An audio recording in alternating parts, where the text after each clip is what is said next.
Lição de número 22, que buscais? Está no Evangelho de João, capítulo 1, versículo 38. E Jesus, voltando-se e vendo que eles o seguiam, disse-lhes: que buscais? Este é o momento em que João Batista, vê Jesus passando por ali, próximo dele. E ele está com dois apóstolos. Um deles é André, o outro é Felipe. E ele diz assim aos apóstolos: este é o Filho de Deus. Ele aponta a Jesus e diz que ele é o Filho de Deus. E fala a eles que aquele a quem ele estava esperando. Imediatamente os dois discípulos de João Batista vão atrás de Jesus. Vê passando e fala para os apóstolos. Os apóstolos deixam João Batista e seguem Jesus. Jesus, vendo sendo seguido, para e aí pergunta: que buscais? Aos discípulos de João. Olha, vamos fazer antes de iniciarmos uma lição, uma reflexão. Será que Jesus não viu que aqueles dois homens que estavam acompanhando eram discípulos de João Batista? Claro que viu. E por que ele pergunta isso aos discípulos de João Batista? Se João Batista já o havia identificado como o Cristo. É que ele quer ter certeza do porquê aqueles dois, que eram discípulos de João, vão passar a segui-lo. Qual o interesse deles para segui-lo? O que buscam? O Cristo faz isso até hoje, essa pergunta a nós. Quando nós o escolhemos a seguir, ele sempre nos pergunta: mas o que busca? Porque senão pode se decepcionar. Vamos ler a lição. A vida em si é conjunto divino de experiências, já falamos. Cada existência isolada oferece ao homem o proveito de novos conhecimentos, cada reencarnação. A aquisição de valores religiosos, entretanto, é a mais importante de todas, em virtude de constituir o movimento de iluminação definitiva da alma para Deus. Emmanuel está nos dizendo aqui que de todos os movimentos, de todos os conhecimentos que possamos fazer numa existência, a aquisição de valores religiosos é a mais importante de todas. Porque, ele também diz, provoca a iluminação definitiva da alma para Deus. O nosso objetivo de reencarnarmos é para evoluir. E queremos evoluir para encontrarmos Deus ou para desenvolvermos como ser humanos, para termos uma vida mais espiritualizada. Então, o que é mais importante em termos de conhecimento? Uma aquisição de científico ou uma aquisição de valores religiosos? Vamos lá, calma lá, vamos pensar. A ciência passa, e não é a mesma neste mundo e em outros mundos. Nem no próprio, no nosso mesmo sistema solar, a ciência não é a mesma em todos os planetas. Então, se eu tivesse que dedicar hoje a minha vida estudando ciência, era melhor eu me formar. Sim, é necessário. A ciência evolui, desenvolve a nossa inteligência, a gente trabalha com ela, nos promove uma maneira, uma qualidade de vida melhor, mas se eu tivesse que passar uma vida estudando, era melhor estudar valores religiosos, segundo Emmanuel. Por quê? O que eu estou aprendendo com o Cristo não passará. E é a mesma em todos os planetas. É a mesma em todas as dimensões. Quando eu aprendo na Terra, encarnado, os valores religiosos espirituais, eu desencarno, eu não chego como um mendigo do outro lado. O conhecimento pode ser aplicado até na vida após a morte. Mas se eu me formo, se eu sou um PhD em medicina e desencarno, eu não sou ninguém do outro lado como médico. A minha medicina só serve na Terra e mais, neste período, porque assim que evoluir, todo o meu conhecimento fica para trás. Se eu reencarnar daqui 200, 300 anos, o que eu falar vão rir de mim. A aquisição de valores religiosos. E é o que mais nós desprezamos hoje. Ninguém quer mais estudar na religião. Não queremos mais. A religião espírita é a única que nos cobra o estudo, o conhecimento. É a única. Porque a religião forma o ser humano prepara o ser humano para a caminhada de evolução. Se eu não estudo, eu não me preparo.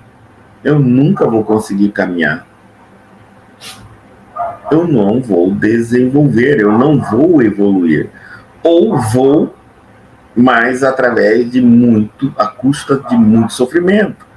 Será necessário assim que a gente, só dessa maneira que a gente possa crescer e desenvolver? Não. Será que eu não posso evoluir, crescer, aprendendo como fazer boas escolhas e escolhendo as coisas boas de livre e espontânea vontade? Eu acredito que sim.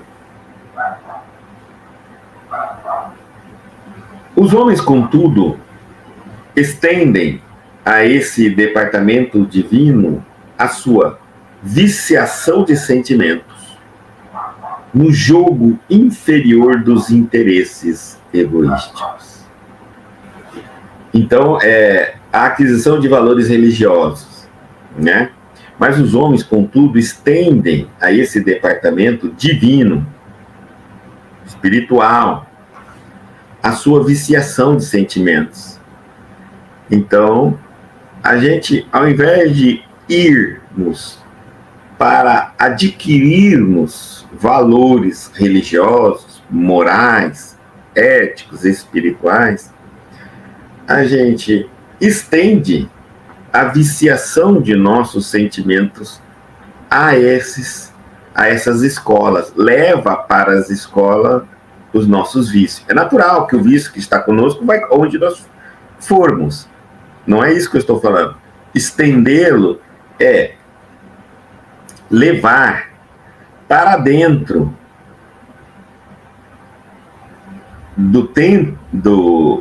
da escola religiosa, do aprendizado espiritual, a defesa desses vícios.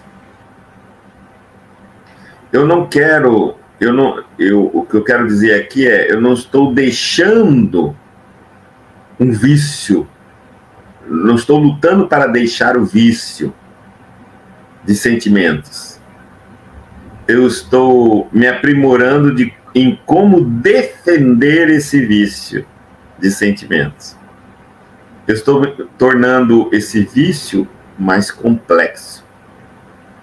É aquele ditado do Reinaldo, espírito benfeitor de nossa casa. Errar não é o problema. Falhar não é o problema. Defender o erro, isso é premeditação do mal. Isso é maldade. Literal. Então, não podemos ser o advogado do diabo.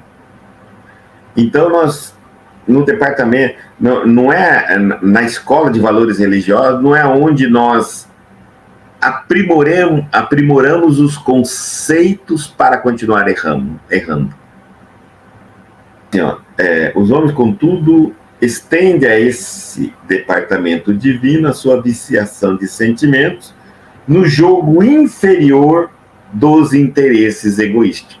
Tá vendo? Buscando para seus próprios interesses egoísticos. Faz um jogo, modifica, adapta, acomoda, né? Os templos de pedra estão cheios de promessas injustificáveis e de votos absurdos, tá falando? Meu Deus. A cristão que se adentra na religião, estuda, e quando tem a oportunidade de pedir algo, ou se nós fôssemos ouvir as preces do que pede, ficaríamos abismados. Porque os pedidos são anticristãos. Estão sendo dirigidos a Deus.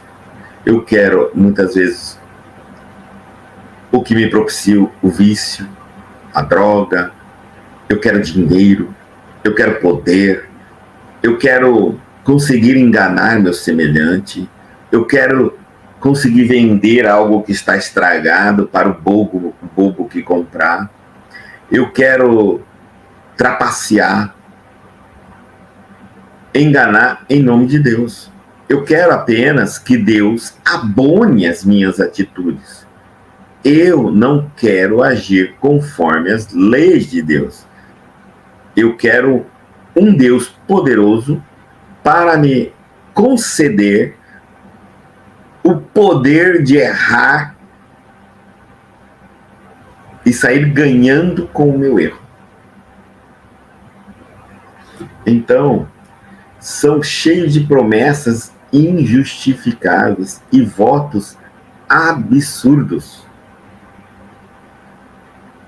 Muitos devotos entendem encontrar na divina providência uma forma subornável, eivada de privilégios, ou seja, contaminada de privilégios e preferências. Nós, às vezes, compreendemos que a divina providência, acreditamos nisso, e até sem querer estamos dando exemplo, ensinando através do nosso exemplo, que é assim mesmo, que a providência divina é subornável. Ou seja, basta eu dizer de joelhos, chorar, pedir, clamar, até deitar-me no chão, né? É como se a providência divina fosse como aquele ditado: quanto mais eu choro, mais eu mamo. Quem não chora, não mama. Então, eivada de privilégios e preferências. Ora, vamos pensar que a providência divina é uma providência justa, no sentido de providenciar os desígnios de justiça, perfeição e bondade em todo o universo, sem exceção. Então, ela não pode ser comprada, não pode ser manipulada. Outros se socorrem do plano espiritual com o propósito de solucionar problemas mesquinhos. Isso aí nós já falamos. Imagina que muitas pessoas adoram, por exemplo, chegar num determinado momento de conversa com Deus, nas suas orações, com um benfeitor, com um guia que estiver incorporado, um benfeitor, alguma coisa assim, para pedir coisas mesquinhas. E aí é uma coisa para a gente pensar. Como se eu pedir algo que não é cristão, que não está dentro da lei de justiça e de amor, a uma determinada pessoa que eu considero como uma pessoa que tem privilégios na justiça divina, eu vou conseguir o que está errado para mim. É mais ou menos assim, se eu conheço um juiz, eu posso pedir uma coisa que está fora da lei e ele vai conceder para mim. Isso é verdade, isso acontece mesmo, e muito, principalmente no nosso Brasil. Esquecem-se de que o Cristo ensinou e exemplificou. A cruz do Calvário é símbolo vivo. A cruz do Calvário significa exemplo e ensinamento ao mesmo tempo. Exemplo, ele não é sacrifício. Se alguém carrega um crucifixo pensando que está carregando o sacrifício, a lembrança de um sacrifício, não. É exemplo e ensinamento. Que ensinamento, Guto? De dar a vida material pela vida espiritual. Porque a vida material é como a madeira que fica. Porque ali não está o espírito na madeira. Teu corpo é como uma madeira. Então, para a elevação do espírito. E exemplo, mostrando como se faz. Dar em sacrifício a vida física, sacrificar-se enquanto tem corpo neste planeta reencarnado para elevar o espírito. Porque o que importa é o espírito e não o corpo. O que nós estamos fazendo ao contrário. Nós cuidamos muito bem do corpo e não elevamos o espírito. E aí o que acontece? Vamos apodrecer com o corpo. Lógico que o espírito não apodrece com o corpo, estou dizendo. Se nós cuidarmos, porque o corpo vai envelhecer, vai apodrecer, vai morrer. E nós somos espírito. Quem deseja a liberdade precisa obedecer aos desígnios supremos. Sem a compreensão de Jesus, no campo íntimo, associada aos atos de cada dia, a alma será sempre a prisioneira de inferiores preocupações. Quem deseja liberdade precisa obedecer aos desígnios supremos, precisa obedecer às leis de Deus. Como eu vou obedecer às leis de Deus, eu não sei. Então precisa estudar os ensinos religiosos, que ele está falando aqui, ó. Aquisição de valores religiosos. Você precisa dos valores religiosos, porque há pessoas que defendem a tese que ninguém precisa de religião. Como que não precisa de religião? Nós precisamos de religião, de aquisição de valores religiosos, porque quem deseja ser livre precisa obedecer os desígnios supremos, porque senão, se você não souber qual é a lei, se você não respeitar a lei, você vai passar a vida inteira sofrendo consequências de quebrar a lei. Um bandido na cadeia, ele não sabia que matar, vamos supor que ele fosse ignorante, mas ele foi, matou com crueldade, com requinte de crueldade, está preso, vamos lá, vamos colocar cadeia perpétua. Aí ele, dentro da cadeia, ele vai dizer para nós que nós não somos livres, porque ele é livre, porque ele fez o que ele quis, ele queria matar, ele foi e matou, ele é livre, e nós não somos, porque vivemos aqui com medo de ser preso ao matar. Tem lógica? Ele é hoje prisioneiro da ignorância, das consequências do ato. Está lá na cadeia, prisioneiro legitimamente. E nós somos mais, por conhecermos a lei, respeitamos a lei e não somos presos. Somos livres. É a mesma coisa.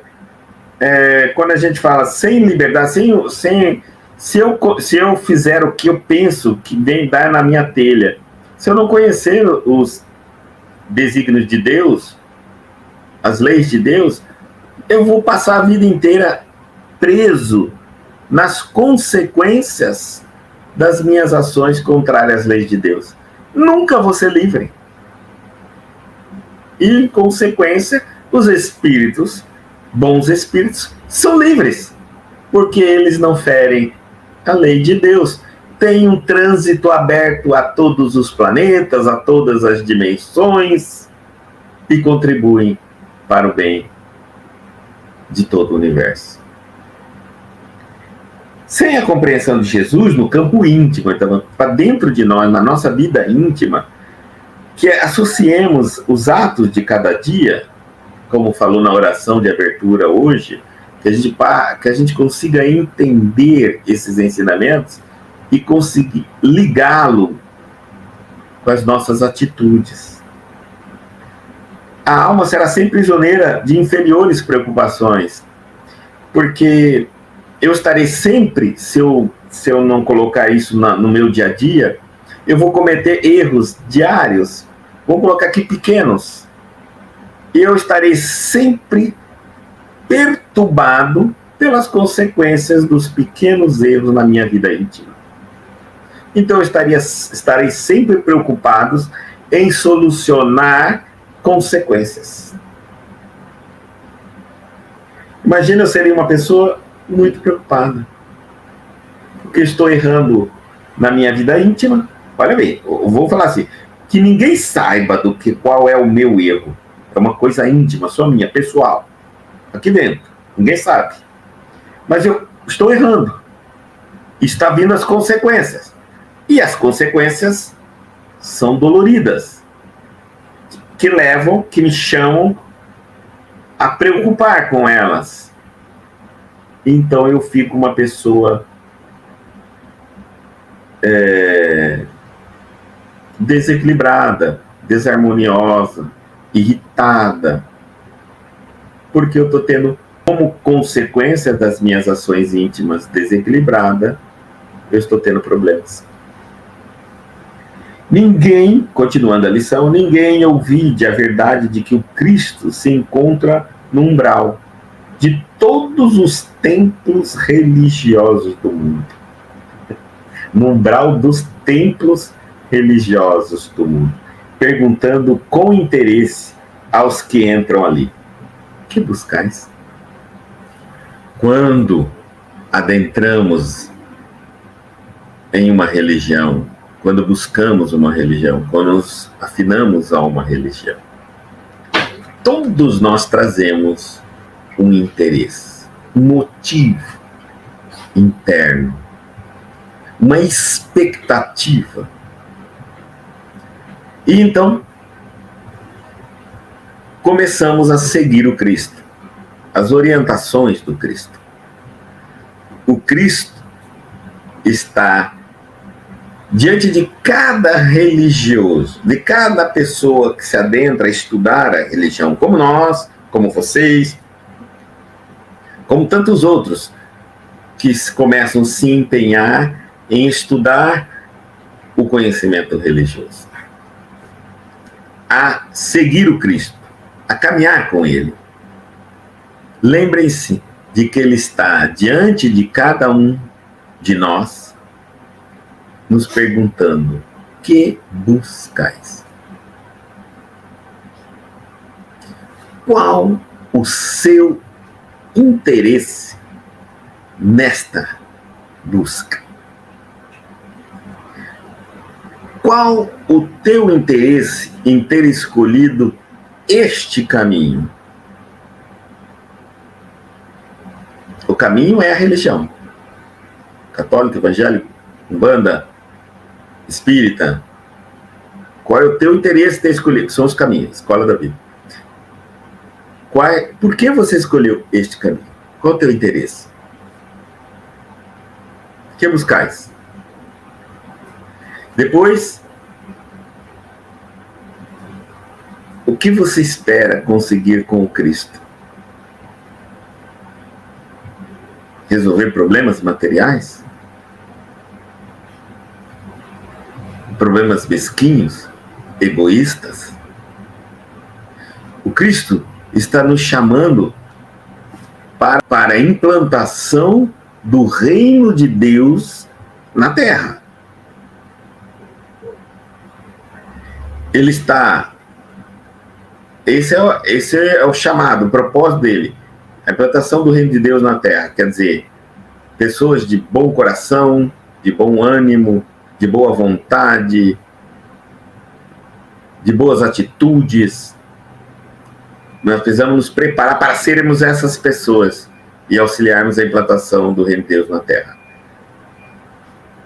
Eu estou indo em busca do Cristo para isto, ou eu quero resolver algumas questãozinhas pessoais com ele?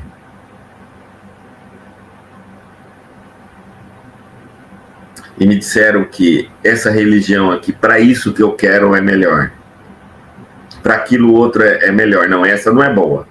Se você quer tal coisa, essa aqui não vai te dar. Tem que ser essa religião aqui.